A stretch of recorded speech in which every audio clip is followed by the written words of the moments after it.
পঞ্চগড়ে নতুন প্রজ্ঞাপন জারির পর পৌর কাউন্সিলরদের জায়গায় এখনও যোগ দেননি দায়িত্বপ্রাপ্ত কর্মকর্তারা।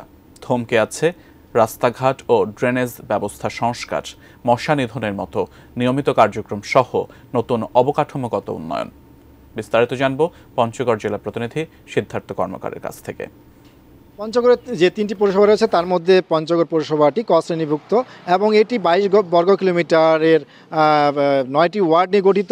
এখানে 65,000 মানুষের কিন্তু বসবাস। এছাড়া খ শ্রেণীভুক্ত বোদা পৌরসভাটিতে কিন্তু 14 বর্গ কিলোমিটার এবং এখানে 9টি ওয়ার্ডে কিন্তু 21,500 মানুষের বসবাস। 3টি পৌরসভাবাসী আমাকে যেমনটি জানিয়েছেন যে আসলে বিভিন্ন রকম সমস্যা তারা কিন্তু আসলে জর্জরিত।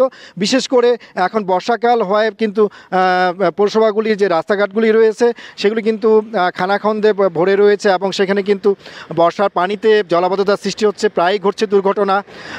এছাড়া ড্রেনগুলির অবস্থা কিন্তু খুবই করুণ।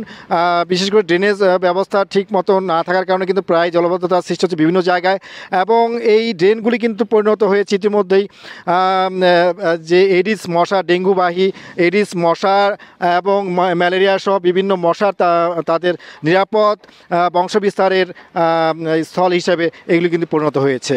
যারা নতুন দায়িত্ব নেবেন তারা যোগদানের পর থেকে তারা এগুলি অগ্রাধিকার ভিত্তিতে যেন ব্যবস্থা নেন এমনটি প্রত্যাশা করছেন এখানকার পৌরসভাবাসী যারা রয়েছেন।